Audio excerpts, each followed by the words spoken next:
Les articles d'Olivier Lafay.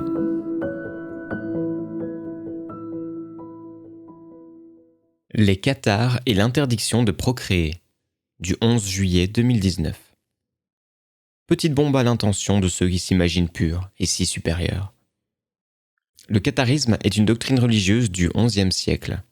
Vous y retrouverez tous les motifs hurlés par ces femmes véganes complètement dissociées qui nous disent qu'il ne faut pas manger de viande et ne pas faire d'enfants pour sauver la planète. Si les cathares ne souhaitaient pas sauver la planète, les motifs de fond sont exactement les mêmes que ceux revendiqués à notre époque. Le fond idéologique n'est en aucun cas original. Cet exemple fort pour montrer que ceux et celles qui se pensent subversifs et se disent libres dans leur choix ne le sont pas. Ces attitudes se reproduisent à travers l'histoire car ce sont des manières pour l'humain souffrant de s'adapter à un environnement stressant en refusant la vie. La pensée cathare, qui est un christianisme extrême, est restée bien implantée dans notre société, qui n'en a pas du tout conscience, évidemment, puisque rares sont ceux qui se cultivent au sujet de ce qui peut les déterminer à penser et agir. Le besoin de dominer le corps, le monde qui est le mal, l'incompréhension de ce qu'est un enfant, etc. Citation. Le catharisme oppose deux principes éternels. 1. Le bon qui a enfanté les esprits, les âmes, le bien. 2. Et le mauvais qui est à l'origine de la matière, du corps, du mal. Ce n'est pas Dieu qui a créé l'univers, c'est Satan. Toute réalité terrestre est donc marquée du signe du mal. Se nourrissant le moins possible, ils suivent un régime végétarien, refusant tout produit animal, viande, lait, fromage, œufs.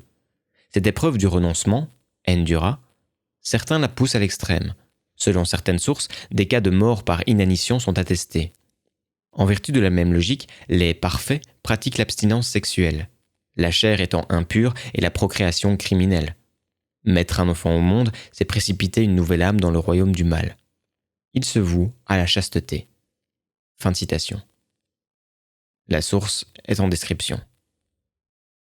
Cathare vient du grec et veut dire pur, et les cathares les plus extrémistes étaient appelés parfaits. Cette idée de pureté et de perfection morale, on la trouve évidemment dans des courants idéologiques majeurs d'aujourd'hui, comme le véganisme. Et cela exprime une très forte dissociation. La séparation entre un esprit pur et un corps impur qu'il faut soumettre. La séparation entre un esprit pur et un monde vivant qu'il faut soumettre, purifier. Jusqu'à même interdire aux carnivores de manger de la viande. Cette dissociation corps-esprit est héritée du monde grec. Le corps devait seulement exprimer la forme pure, celle de l'esprit, et s'est renforcée avec le christianisme. Elle est la forme prise par l'humain lorsque, tout petit, les violences éducatives l'ont contraint à repousser, réprimer sa spontanéité animale. L'esprit doit soumettre le corps et refouler son être essentiel. L'enfant ne doit plus être dérangeant et doit se former aux exigences de ses parents. La violence parentale l'amène à considérer comme malsain, pathologique, impur toute manifestation de son animalité profonde, dont les pulsions, désirs, émotions. Le catharisme est donc, comme le véganisme ou le bodybuilding, le crossfit, une volonté de domination de sa nature animale, par le forçage du corps. Et l'amour de la vie, lié à l'abandon à nos forces profondes, n'est plus possible.